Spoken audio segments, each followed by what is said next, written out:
اور آج کے آپ کی مسجد کے امام و خطیب اور بڑی عظیم شخصیت، کسی تعارف کی محتاج نہیں، اللہ ان کے عمر میں علم میں مزید برکتیں عطا فرمائے۔ میری مراد حضرت علامہ مولانا مفتی محمد ڈاکٹر فیض احمد چشتی صاحب خطیب مسجد اعظہ، آپ کے التماس کرتا ہوں کہ آپ ہمارے قلوب و ذہان کو حضور کے فرمان سے معطر اور منور فرمائیں۔ آپ کی آمد سے نعرہ لائے، نعرہ تکبیر۔ علی کو ٹھلے نو تو پھر اور بھی گل کرنی پڑے۔ سبھی سلطان نے پڑھ دیا، علی شیر پڑھی ٹائم ہی تھوڑا سا جو کہہ رہے ہو پڑھ دیا ہیں ڈاکٹر صاحب سے تو پڑھ رہی ہے کیوں جی صاحب میاں صاحب سبھی سلطان نے کیا فرماتے ہیں؟ آپ فرماتے ہیں بسم اللہ اسم اللہ دا ایویں کہنا پڑا نال شفاعت سرور عالم چھٹ سی آسم سارا ہو تے حدوں پہ حد درود نبی تے جس کا عین بسارا ہو تے میں قربان اللہ ہی تاہی جنہوں ملیا نبی سارا ہو۔ نعرہ تکبیر، اجلی محمد نعرہ تکبیر، رسالت رسالت رسالت، تاجدار ختم نبوت، تاجدار ختم نبوت،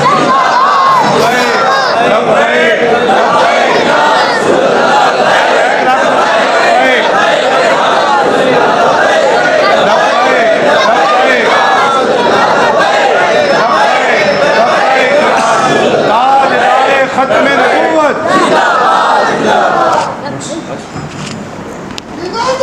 انہیں مانا، انہیں مانا، انہیں مانا، انہیں مانا۔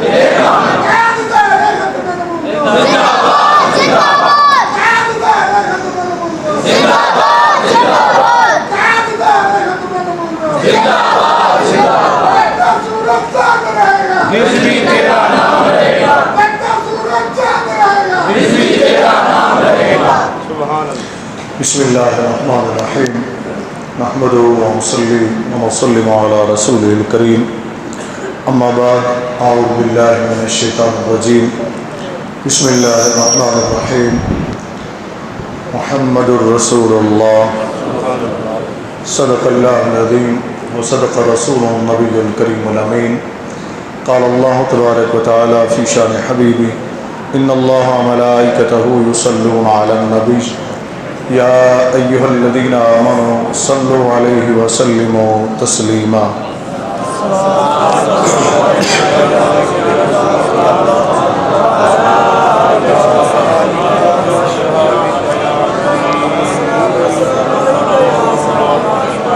دیکھیں جس ذوق سے روزانہ پڑھتے ہیں نا دوبارہ پڑھیں اسی ذوق سے، پتہ چلے نا انسانوں کو۔ ہاں جی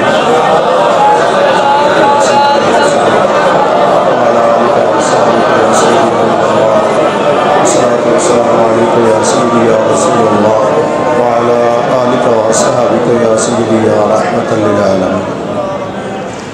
نہایت ہی واجب الاحترام سامعین عزیز وقار، علماء کرام، غلامان مصطفیٰ صلی اللہ علیہ وآلہ وسلم، السلام علیکم ورحمۃ اللہ وبرکاتہ۔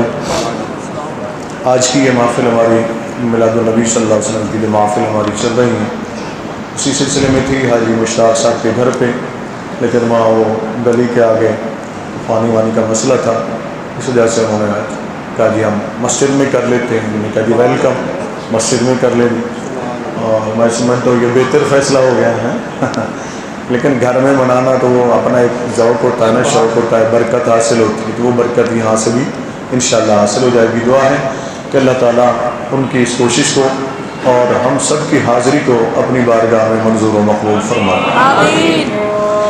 فیاض بھی مجھے کہہ رہے تھے کہ آپ نے گھنٹہ سوا گھنٹہ بیان کرنا ہے، تو یہ ہمارے پاس ٹائم رہ گئے ہیں ٹوٹل 15 سے 20 منٹ ہیں، اور حافظ عمران مجھے کہہ رہا ہے کہ 10 منٹ تک 9-10 تک ختم کر دینا ہے، تو ٹائم کی اس کو دیکھتے ہوئے ہم کوشش کریں گے، کیونکہ ہمارا بیسیکلی یہ جو پروگرام ہے نا، دوست بعض دفعہ ناراض ہو جاتے ہیں، اور میں ان سے کہتا ہوں کہ ہماری ٹینشن نہیں لینی تسی کہ وہ جنریٹر اتنے چالو ہے مسئلہ انشاءاللہ اللہ خیر کریں، اللہ خیر کریں انشاءاللہ۔ میں تھوڑا سا ویسے بتا دیتا ہوں، چونکہ مساؤ کا حضرت کچھ دوست جو ہے نا وہ خفا ہو جاتے ہیں، ہمارے نعت پڑھنے والے نا، ہمارے یہ جو پروگرام چل رہے ہیں نا، پہلے دن سے ہم نے تہیہ کیا تھا کہ ایک تلاوت اور ایک نعت اور اس کے بعد بیان. اور میں نے دوستوں کو بھی بتایا تھا کہ بے شک جس جگہ مجھے نہیں بلانا نا، کسی بھی ہماری چونک کی مسجد کے خطیب صاحب کو اس دن آپ بلائیں، اپنی پسند سے بلا لیں اور ہم اسی شوق سے حاضر ہوں گے جس شوق سے یہاں سے جاتے ہیں نا. یہ میں نے کبھی یہ نہیں کہا کہ صرف آپ مجھے بلائیں. ہاں البتہ ہم نے یہ کیا کہ وہ جتنے ہمارے موضوعات تھے ہم نے ان کو ترتیب دے دیا. پہلے میں نے 30 موضوع ترتیب دیے تھے اور پھر یہ بڑھ کر 70 ہو گئے، تو وہ موضوع بھی ترتیب دینے پڑے سارے. ان سب پر پھر مطالعہ کرنا، پڑھنا سارا کچھ اور اس کے مطابق گفتگو کرنا. اس کی وجہ یہی ہوتی ہے کہ اس ٹائم کے اندر ہماری محفل جب ختم ہو جاتی ہے تو وہ دوست بڑے خوش ہوتے ہیں اور ٹائم پہ آ جاتے ہیں. میں ابھی قبلہ قاری صاحب سے کہہ رہا تھا، قاری اسلم نوری صاحب سے، میں نے کہا کہ آپ دیکھیے گا کہ ہماری مسجد بھر جائے گی. روزانہ اسی طرح ذوق ہوتا ہے، ہم جہاں بھی جاتے ہیں کوئی اشتہار نہیں چھپواتے ہیں، کوئی اعلانات نہیں ہوتے ہیں، صرف اتنا بتا دیا جاتا ہے دوستوں کو کہ اگلی محفل فلاں جگہ پہ ہوگی اور اس کا موضوع یہ ہوگا، اور دوستوں کو پتہ ہے کہ اگلی محفل میں موضوع اور ہے. تو جب بہت زیادہ دیر ہو جاتی ہے تو پھر دوست اٹھنا شروع ہو جاتے ہیں اور لازمی بات ہے لوگوں نے اپنے کام کاج کرنے، اس وجہ سے کوئی خفا نہ ہو. آج تو چلو جو ہو گیا، چونکہ زیادہ ٹائم زیادہ ہو گیا تو ہم کسی بھی جگہ پر ہوں. اگلے دن قاری ظفر صاحب تشریف لائے تھے، ماشاء اللہ علامہ صاحب تشریف لائے، وہاں گلی میں محفل کی حضرت وہاں دیکھی تھی نا آپ نے، رونق حضرت نے دیکھا تھا. اور جب حضرت آئے تو میں نے ان کا بھرپور استقبال کروایا. میں چاہتا ہوں علماء کی عزت ہو، علماء کا احترام ہو معاشرے کے اندر. تو آج کی جو ہماری محفل پاک ہے وہ 2 جہت سے بڑی اہم ہے.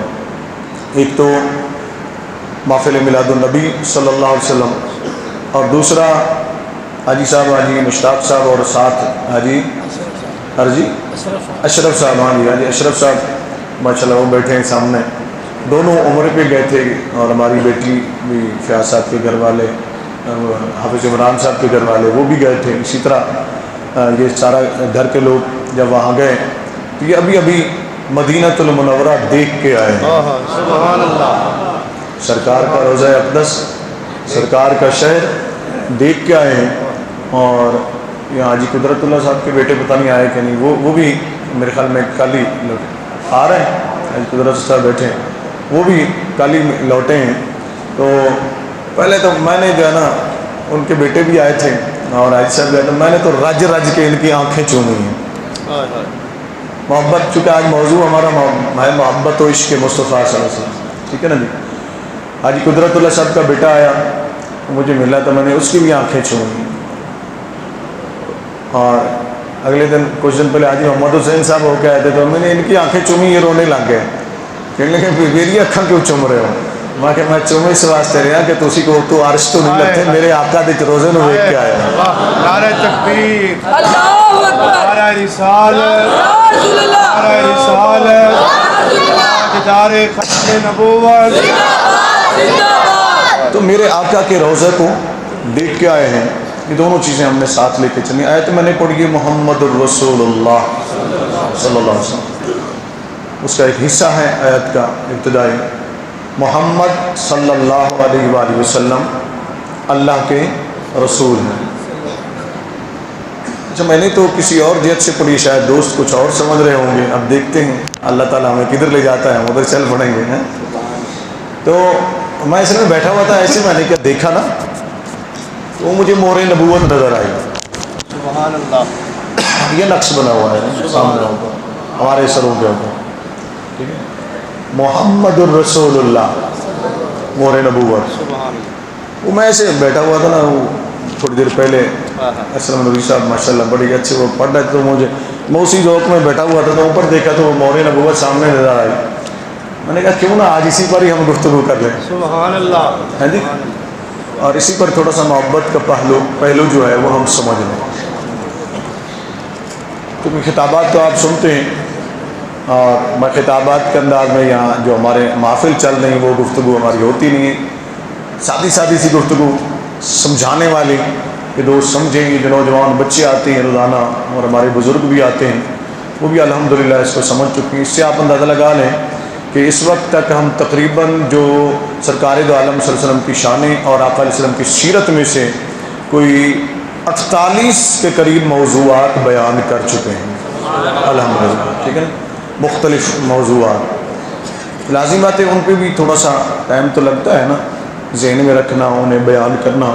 ایک تقریر ہوتی ہے، محفل پہ آپ جاتے ہیں، ایک خطیب ہوتا ہے نا، چونکہ خطابت بھی میں جاتا رہا ہوں مختلف شہروں میں، تو ایک شہر میں ایک ہی وہی تقریر کی، دوسرے شہر میں جا کر وہی تقریر پھر کر دی، تیسرے شہر میں جا کر پھر وہی تقریر پھر وہ کر دی، تو وہ کوئی مشکل نہیں ہوتی ہے، لیکن تسلسل کے ساتھ موضوعات کو چلانا یہ تھوڑا سا مشکل ضرور ہوتا ہے، اس کے لیے ٹائم نکالنا پڑتا ہے۔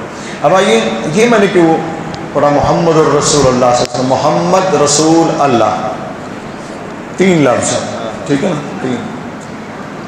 اب یہ آقا علیہ السلام کی مہر کی یہی بالکل سیٹنگ تھی۔ ابھی یہ شعر پڑھوا رہے تھے نا اعلیٰ حضرت کا شعر، علامہ خادم حسین جی صاحب کی پڑھا کرتے تھے رحمۃ اللہ علیہ، ہے جی، انہیں جانا انہیں مانا، نہ رکھا غیر سے کام، للہ الحمد میں دنیا سے مسلمان گیا۔ تو یہ اعلیٰ حضرت نے ایسے نہیں لکھا تھا، اس کے اندر پس پردہ بھی کچھ چیزیں تھیں، اور پھر علامہ صاحب نے جب اسے انہیں سے انہیں بنایا تو یقینی بات ہے اعلیٰ حضرت کی وہ بات بھی ان کے مد نظر تھی، تو زندہ ہے واللہ، تو زندہ ہے واللہ، میرے چشم عالم سے چھپ جانے والے جو انہیں دیکھ لیتے ہیں نا، پھر ان کی کیفیات بدل جاتی ہیں، ان کی کیفیات بدل جاتی ہیں۔ وجہ کیا ہے؟ یہی میں چاہتا ہوں کہ میرے یہ بچے بھی سمجھیں، لوگ بھی سمجھیں۔ ادھر ادھر کی بات، قصے کہانیاں ہم بہت سن چکے ہیں، اس کی وجہ کیا ہے سنیے۔ اب یہ میں اسی سے آپ کو سمجھاتا ہوں، مہر نبوت۔ آقا علیہ السلام نے مہر کی ترتیب یوں کیوں اپنی مہر جو انگوٹھی بنوائی ہوئی تھی جس میں محمد رسول اللہ مہر لگی ہوئی تھی، تب یہ علماء کرام بھی تشریف فرما ہے، ان کو تو میں سبق سناؤں گا، تو باقی آپ حضرات کے لیے تھوڑا سا پیغام ہوگا اس کے اندر۔ تو دیکھیں انگوٹھی آپ کی جو مہر تھی نا، اس کے نیچے محمد تھا، اوپر رسول، پھر اس کے اوپر اللہ، پھر اس کے اوپر اللہ۔ اور جب نبی کریم صلی اللہ علیہ وسلم کی ولادت ہوئی تو آقا کریم علیہ الصلوۃ والسلام کی پشت مبارک پر جو مہر نبوت قدرت کی طرف سے لکھی ہوئی تھی، سارے دوست توجہ سے سن لیں، قدرت کی طرف سے جو مہر لگی ہوئی تھی نا، اس میں بھی لکھا ہوا تھا محمد الرسول اللہ، ٹھیک ہے نا۔ یہ کاندھے مبارک کے درمیان، بعض نے لکھا کہ دونوں کاندھوں کے درمیان گردن مبارک کے اوپر یہ تھی، ٹھیک ہے نا۔ تو وہ اس پر بھی محمد الرسول اللہ، ترتیب یہی تھی جو ادھر ہے، اس مہر نبوت کے نقش پہ ہے جو مہر پہ تھی۔ اب وجہ کیا ہے؟ اکثر لوگ آپ سے پوچھتے ہیں کہ یار تم لوگ پاگل ہو گئے ہو، جب دیکھو سرکار کا میلاد، جب دیکھو سرکار کا ذکر۔ بہت سی باتیں علماء کرام نے اپنی اپنی کتب میں لکھی ہیں اس کے جواب میں کہ یار تمہارا کوئی مر جاتا ہے، تمہارا کوئی بچہ پیدا ہوتا ہے، تمہاری خوشی ہوتی ہے، تمہاری شادی ہوتی ہے، تمہاری غمی ہوتی ہے، تم سرکار کا میلاد مناتے ہو، یہ تمہیں بزرگوں نے ادھر لگایا کیوں؟ اب ان کی سوچنے کا اپنا انداز ہے، جن ہمارے بزرگوں نے سوچا اور ہمیں اس فکر میں لگایا، ان کا اور انداز تھا۔ جو کر رہے ہیں شاید ہر ایک کی اپنی اپنی سوچ ہوگی، اپنی اپنی فکر ہوگی، اس کے مطابق کر رہے ہیں، مگر ہمارے بزرگوں کی جو فکر تھی، جو سوچ تھی، جو مقصد تھا، وہ ایک تو یہ مقصد تھا کہ آقا علیہ الصلوۃ والسلام کی سیرت سے لوگ آگاہ ہوں، نبی کریم صلی اللہ علیہ وسلم کے حسن و جمال سے آگاہ ہوں، ان کے جود و نوال سے آگاہ ہوں، ان کے خلق عظیم سے آگاہ ہوں، معاشرے میں وہ کیسے رہتے تھے اس سے آگاہ ہوں، لوگوں کے ساتھ ان کے تعلقات کیسے تھے اس سے آگاہ ہوں، بہن بیٹی کے ساتھ ان کے تعلقات کیسے تھے اس سے آگاہ ہوں، بیوی کے ساتھ تعلقات کیسے تھے اس سے آگاہ ہوں، دوستوں کے ساتھ وہ کیسے بیٹھتے تھے اس سے آگاہ ہوں، گلی کوچوں میں چلتے تو اس سے لوگ آگاہ ہوں، بازاروں میں چلتے تھے تو وہ کیسے چلتے تھے اس سے آگاہ ہوں، تاکہ ان لوگوں کو انسان بننا آ جائے، انسان بننا آ جائے۔ مگر ہماری محافل، معذرت کے ساتھ میں اکثر کہا کرتا ہوں، ہماری محافل ان چیزوں سے خالی ہو گئیں۔